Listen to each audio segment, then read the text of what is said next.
lokhu kuyiqiniso yini, lokhu kufanele yini.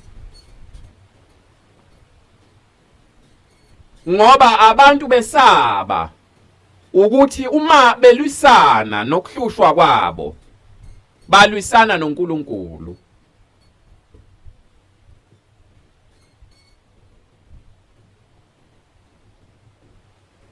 Kodwa ngibona ukuthi isikhathi manje sokuba konke lokho kukholwa kunjalo kuphele. Ngibona ukuthi uma kungaphelanga namhlanje akusobuye kuphele maNazaretha.